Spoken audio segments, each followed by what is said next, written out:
இன்னைக்கு retail investor அதிகமாக watch லிஸ்ட்டை வச்சிருக்க 9 முக்கிய பங்குகளை பற்றி முழுமையாக அனலைஸ் பண்ண போகிறோம். இந்த 9 முக்கிய பங்குகள் அடுத்து 5 to 10% வர வாய்ப்பு இருக்குது நிறைய. ஸோ எந்த பங்கு ஸ்மார்ட் மணி என்ட்ரி இருக்குது, எந்த செக்டார் தற்போது நல்லா ஸ்ட்ராங்காக இருக்குது, எந்த பங்கில் இடன் ரிஸ்க் இருக்குது, ரெட் ஃப்ளாக் இதில் இருக்குது. ஸோ இதெல்லாம் நம்ம வந்து ஃபுல் அண்ட் ஃபுல் டீட்டெயில்டாக அனலைஸ் பண்ண போகிறோம். அதோட business, latest news, chart pattern, entry, target, stop loss அனைத்தையும் நம்ம ஒன்றாக பார்க்க போகிறோம். கடைசி வரை வீடியோ பாருங்கள்.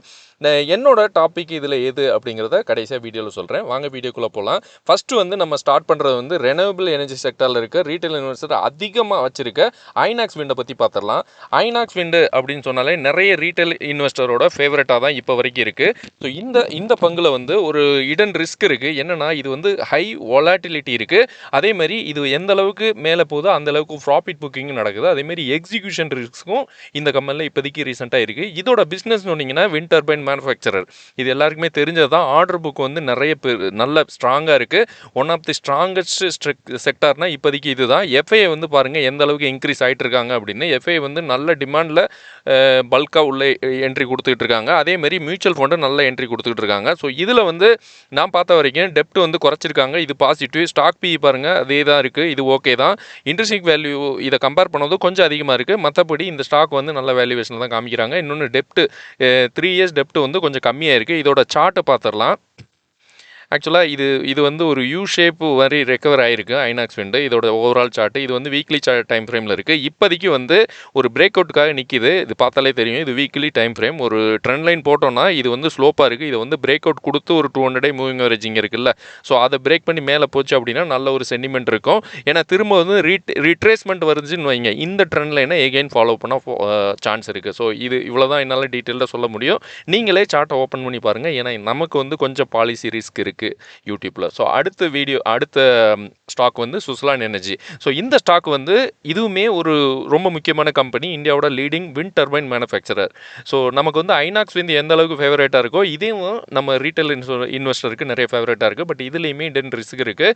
ரெட் ஃப்ளாக் இருக்குது இந்த கம்பெனியில். ஹை வொலாட்டிலிட்டி இருக்குங்கிறாங்க. ப்ராஃபிட் புக்கிங் எவ்வளோ தூரம் மேலே போதோ அதேமாரி தான். அதேமாதிரி valuation premium compared to earlier years இப்போ வந்து வேல்யூவேஷன் கொஞ்சம் அதிகமாக இருக்க மாதிரி தெரியுது அப்படிங்கிறாங்க. ஸோ இதோட சார்ட் பேட்டர்ன் பார்க்கும்போது உங்களுக்கே புரிஞ்சிடும்.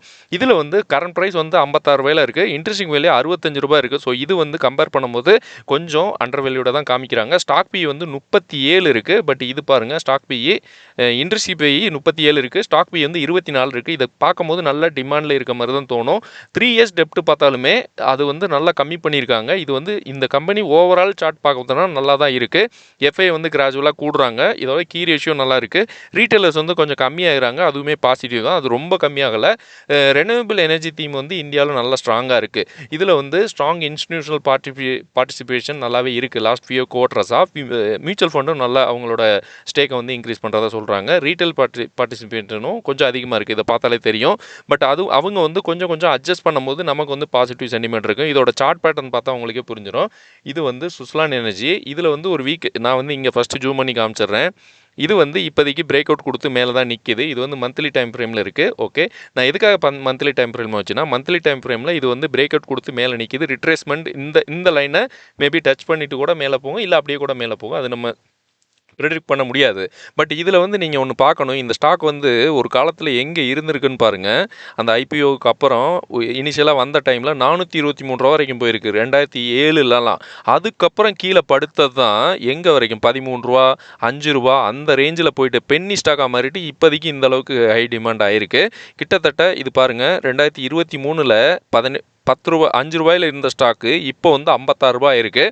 ஸோ எந்த அளவுக்கு ரிட்டர்ன்ஸ் கொடுத்துருக்காங்க. 56 ரூபா மட்டும் இல்லை, 86 ரூபா போயிட்டு அப்படியே கீழே இறங்கியிருக்கு.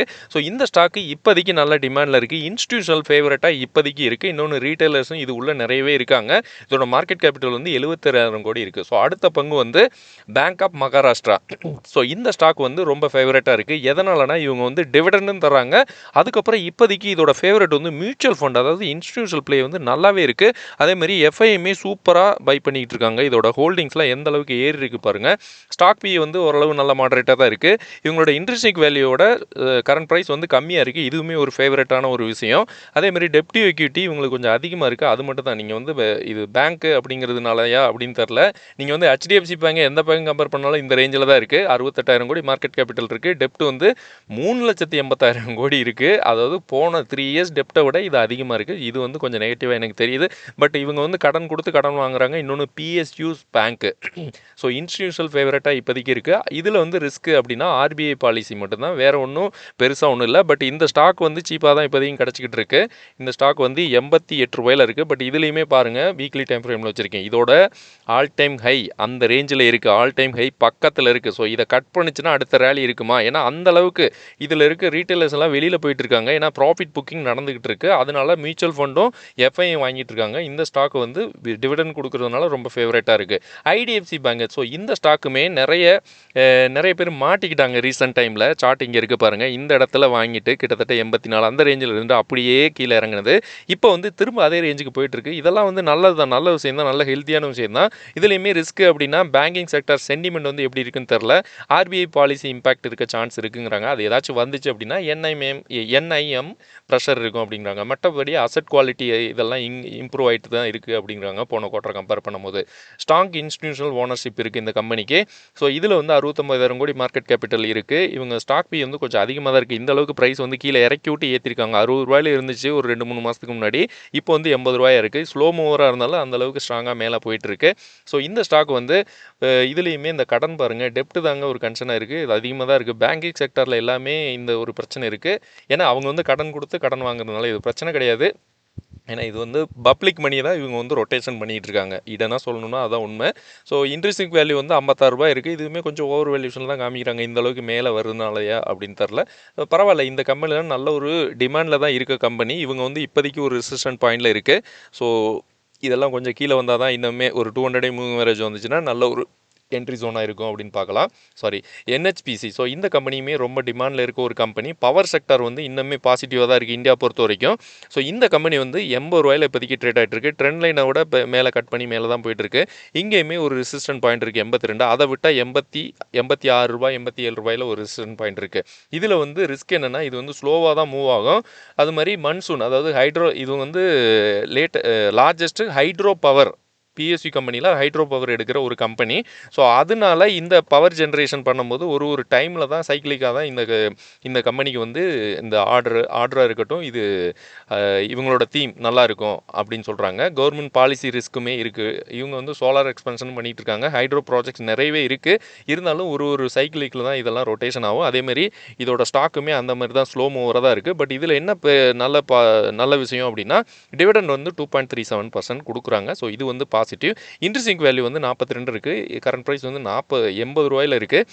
இன்ட்ரெஸ்டிங் PE கரண்ட் PE வந்து கம்மியாக இருக்குது. இது வந்து பாசிட்டிவ். இன்னொன்று இது வந்து எனக்கு தெரிஞ்ச ரிஸ்க்காக இருக்குது. 3 இயர்ஸ் டெப்ட் வந்து 29,000 கோடி. பட் இப்போ வந்து பார்த்தீங்கன்னா 52,000 கோடி இருக்குது. ஆல்மோஸ்ட் டபுளாக இருக்குது. ஸோ இது வந்து எனக்கு தெரிஞ்சு கன்சர்னாக இருக்குது. மற்றபடி இவங்க டிவிடெண்ட் கொடுக்குறாங்க. PSU செக்டரில் இருக்கிறதுனால இது வந்து ஒரு பாசிட்டிவ் சென்டிமெண்டான ஸ்டாக்காக தான் இருக்கும். Ujjivan small finance. ஸோ இந்த கம்பெனி வந்து அதாவது நிறைய ரீட்டைல் இன்வெஸ்டரை கவர்ந்திருக்க ஸ்டாக் அப்படின்னு சொல்லிடலாம். மைக்ரோ ஃபைனான்ஸ், அசட் குவாலிட்டி இதில் வந்து ரிஸ்க்காக இருக்குது அப்படிங்கிறாங்க. கிரெடிட் காஸ்ட்டு, பேங்கிங் ரெகுலேஷன் இதெல்லாம் கொஞ்சம் இவங்க ஃபாலோ பண்ணுறதுக்கு கொஞ்சம் இதாக இருக்குது. மற்றபடி அசட் குவாலிட்டி கொஞ்சம் இம்ப்ரூவ் ஆகிட்டு இருக்குது. இப்போ லோன் க்ரோத்தில் இதெல்லாம் சொல்கிறாங்க. FA வந்து ரீசெண்ட் டைமில் கூட்டிகிட்டு இருக்காங்க. அதேமாரி மியூச்சுவல் ஃபண்டு கூட்டிகிட்டு இருக்காங்க. ரீட்டைலர்ஸ் வந்து கம்மியாகிட்டு இருக்காங்க. இது அடுத்த பாசிட்டிவ். ஸோ இது வந்து micro finance, affordable housing, MSME, retail banking இந்த மாதிரி இதில் பிஸ்னஸில் ஸ்மால் ஸ்கேலில் பண்ணிகிட்டு இருக்காங்க. இந்த ஸ்டாக் வந்து ஆல்ரெடி நல்ல ஒரு ஹையில் தான் இருக்குது. 52 வீக் ஹைக்கே போயிடுச்சு. 59 ரூபாயில் இருக்குது. ஸோ இப்போதைக்கு இது பார்த்தீங்கன்னா நல்ல ஒரு ரீட்டைல் இன்ட்ரெஸ்ட் காமிச்சிட்டு இருக்காங்க. ரீட்டைல் இன்ட்ரெஸ்ட்டை விட இன்ஸ்டிடியூஷனில் ஒரு மியூச்சுவல் ஃபண்டு நல்லா அக்குமுலேஷன் பண்ணிகிட்டு இருக்காங்க. இது வந்து நம்ம வந்து இதுக்கப்புறம் ரிசல்ட் எப்படி வரும் அப்படிங்கிறத பொறுத்து இதோட டைரக்ஷன் தீர்மானிக்கப்படும். பட் இப்போதைக்கு பார்த்தீங்கன்னா இது வந்து ரொம்ப ஹையில் இருக்குது. ஏன்னா இது வந்து ரொம்ப ஸ்மால் கேப்பு. அதனால கொஞ்சம் வெயிட் பண்ணுறது நல்லது. இது வந்து ஒரு 42 அது வந்து நல்ல ஒரு சப்போர்ட்டாக இருக்கும் அப்படின்னு பார்க்கலாம். அடுத்து வந்து வேதாந்தா பவர் ரொம்ப முக்கியமான கம்பெனி, நமக்குமே அள்ளி கொடுத்துட்டு போயிடுச்சு ஒரு 11% வரைக்கும். அது எனக்கு பெரிய விஷயம் தான். ஸ்ட்ராங் பவர் டிமாண்ட் ஓகே, ஒரு நாள் 2 நாளில் கிடைக்கிறதுலாம் ரொம்ப பெரிய விஷயம் இல்லை. ஸோ இந்த இடத்துல நிறைய பேர் வந்து ட்ராப் ஆகிட்டாங்களான்னு தெரில. 50 ரூபாய்க்கு மேலே போகும் அப்படின்னு நினச்சி எதிர்பார்த்து என்ட்ரு ஆயிருப்பாங்க. பட் நேற்று வந்து அப்படியே கீழே கவுத்து விட்டுருச்சு. ஸ்மார்ட் மணி இன்வெஸ்டர், அதாவது இதில் இன்னுமே நியூட்ரலாக தான் இருக்குது அப்படின்னு சொல்கிறாங்க. எதனால் அப்படின்னா இதோட டைரக்ஷன் எப்படின்னு தெரில. ஏன்னா வேதாந்தா வந்து ரீஸ்ட்ரக்சரிங் பண்ணிகிட்டு இருக்காங்க அவங்களோட ஸ்மால் கம்பெனிஸ்லாம். ஸோ அதனால் இப்போயே ஸ்மார்ட் மணி உள்ளே வருவாங்களா அப்படின்னு தெரியல. அதனால் நம்ம கொஞ்சம் வெயிட் பண்ணி லாங் டேர்முக்காக ஃபோக்கஸ் பண்ணலாம். நிறைய பேர் நம்ம குரூப்பில் இருக்கிறவங்கமே ஃபோக்கஸ் பண்ணியிருக்காங்க. ஸோ நம்மளுமே ஃபோக்கஸ் பண்ணோம், பட் வெளில வந்துட்டோம். டெப்ட் வந்து 6500 கோடி இருக்குது. இதை நீங்கள் மார்க் பண்ணணும். ஏன்னா 17,000 கோடி தான் மார்க்கெட் கேபிட்டல் இருக்குது. இண்டஸ்ட்ரி பிஏயோட கரண்ட் ஸ்டாக் பிஇ வந்து கொஞ்சம் அதிகமாக இருக்குது. மற்றபடி இந்த ஸ்டாக் வந்து இன்னுமே வேல்யூவேஷன் நமக்கு செப்பரேட்டாக வந்தால் தான், ரிசல்ட் இதெல்லாம் வந்தால் தான் கொஞ்ச நாள் ரன் ஆகணும் செப்பரேட்டாக. ஏன்னா இதுக்கு முன்னாடி வேதாந்தா ஒரு கம்பெனியாக இருந்தது. அதாவது பவர் டாரிஃபு, ஃபியூயல் காஸ்ட் இதெல்லாம் வந்துச்சுன்னா இது கொஞ்சம் அஃபெக்ட் ஆகும். ஏன்னா பவர் ஜென்ரேஷன் தான் மெயினாக பண்ணிகிட்டு இருக்காங்க. இந்த ஸ்டாக் வந்து 50 ரூபாய் நான் சொன்னேன், நேற்றுக்கு முந்தின நாள் வீடியோவில் கூட சொன்னேன், 50 ரூபாயில் டச் ஆச்சுன்னா ஒரு ப்ராஃபிட் புக்கிங் வரும்னு. அது மாதிரி தான் நடந்துகிட்டு இருக்கு. ஸோ நம்ம கொஞ்சம் வெயிட் பண்ணி பார்க்கலாம், பிரச்சனை இல்லை. இதெல்லாம் ஒரு நல்ல கம்பெனி தான். Vedanta oil and gas, so இவங்களுமே அதாவது வேதாந்தா குரூப் வந்து டிவிடெண்ட் அள்ளி கொடுக்குற கம்பெனி. வேதாந்தா அந்த கம்பெனி இதை வந்து பிரிச்சிருக்காங்க அப்படின்னா இந்த கம்பெனிஸ்லையும் எல்லாத்துமே டிவிடெண்ட் கொடுத்தாங்கன்னா நல்ல ஒரு ரேஞ்சாக இருக்கும். இதுவுமே பாருங்கள் 48 அந்த ரேஞ்சில் போயிட்டு நேற்று வந்து நல்ல ஒரு ப்ராஃபிட் புக்கிங் நடந்திருக்கு. ஸோ ரீபவுண்ட் வந்து எப்போ ஆகும் அப்படிங்கிறது பெரிய கேள்விக்குறியாக இருக்குது. இது வந்து ஒரு நல்ல ஒரு சப்போர்ட் பாயிண்ட்னா இந்த இடத்துல இருக்குது. 38 ரூபாய்ங்கிறது ஒரு சென்சிட்டிவ் பாயிண்ட்டாக இருக்குது. ஆயில் ஃபோக்கஸ்டு பிஸ்னஸ் ஆக்சுவலாக க்ரூட் ஆயில் ப்ரைஸ் எப்படி எலிவேட்டட் ஆகுதோ அதை பொறுத்து தான் இதோட ஸ்டாக் ப்ரைஸும் ஓரளவு மூவ் ஆக சான்ஸ் இருக்குது. வேதாந்தா குரூப் ரீஸ்ட்ரக்சரிங் பண்ணுறதுனால இன்னுமே ஸ்மார்ட் மணி இன்வெஸ்டர் என்ன பண்ணலாம் அப்படின்னு யோசிச்சுட்டு இருக்க மாதிரி தான் எனக்கு ஃபீல் ஆகுது. ரீட்டைல் இன்வெஸ்டர் வந்து மேக்ஸிமம் வந்து இதை ஃபோக்கஸ் பண்ணிகிட்டு இருக்காங்க. பட் இன்ஸ்டியூஷனல் வந்து டிமாண்ட் ஆக்சுவலாக கமோடிட்டி ப்ரைஸ் எப்படி போகும் அதை பொறுத்து தான் இன்ஸ்டியூஷனல் பிளேயர்ஸ் உள்ள வர சான்ஸ் இருக்குது. சேல்ஸ் க்ரோத் நெகட்டிவாக இருக்குது, பார்த்துங்க. இன்னொன்று டெப்ட் வந்து 552 கோடியாக இருக்குது. இதுவுமே பார்த்துங்க. 17,000 கோடி தான் மார்க்கெட் கேபிட்டல். ROCE ஒன்றுமே கிடையாதுங்க, மைனஸில் இருக்குது. ஸோ இதெல்லாம் பார்த்துட்டு நீங்கள் என்ன பண்ணலாம்னு யோசிங்க. ஏன்னா இமீடியட்டாக இது வந்து மேலே போகுது அப்படின்னு என்ட்ராக வேணாம்னு என்னோட கருத்து.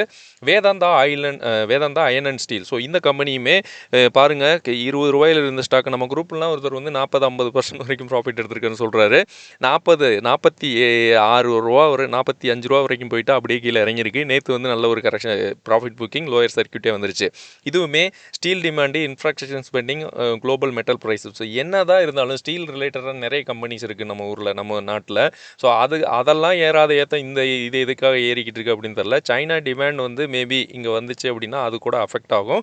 இன்னொன்று நான் சொன்னேன், இது நேற்றுக்கு முந்தின நாள் தான் சொன்னேன், இதெல்லாம் அப்பர் சர்க்யூட் போகிற ஸ்டாக்கெல்லாம் கொஞ்சம் பார்த்துக்கணும். அது மாதிரி கீழே வந்துச்சுன்னா அதேமாரி எல்சின்னு போயிட்டே இருக்கும். ஸ்டீல் ப்ரைஸ் வந்து எப்பயுமே சைக்கிளிக்காக தான் இருக்கும், அது நீங்கள் மைண்டில் வைக்கணும்.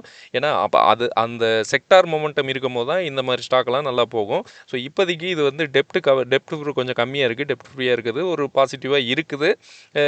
பார்க்கலாம். இப்போதைக்கு 40 ரூபாயில் இருக்குது. 20 ரூபாயில் இருந்தது ஒரு மந்த்லேயே எவ்வளோ தூரம் 100% ஒரு மடங்கு ரிட்டர்ன்ஸ் கொடுத்துருக்குன்னா பெரிய விஷயங்க. But lower then renewable, BSc bank, defence நம்ம இதெல்லாம் பார்த்தோம்ல, அதெல்லாம் கம்பேர் பண்ணும்போது இது அந்தளவுக்கு ஒரு அட்ராக்டிவாக இல்லை ரீட்டைலர்ஸை அப்படின்னு சொல்லலாம். ஸோ நம்ம காமிக்கிறது எல்லாமே ஒரு எஜுகேஷன் பர்பஸ் தான். இந்த வீடியோவில் நமக்கு வந்து 2 சேனல் இருக்குது, நீங்கள் அதில் ஜாயின் பண்ணுங்கள். வீடியோட கமெண்ட் செக்ஷனில் ஒரு மெசேஜ் பண்ணி வச்சுருக்கேன். நம்ம வந்து ஸ்விங் வந்து பண்ணிகிட்டு இருக்கோம். ஜூனில் வந்து நமக்கு 1% என்னோட ஓவரால் போர்ட்ஃபோலியோ நமக்கு கிடச்சிதுன்னு சொன்னேன்.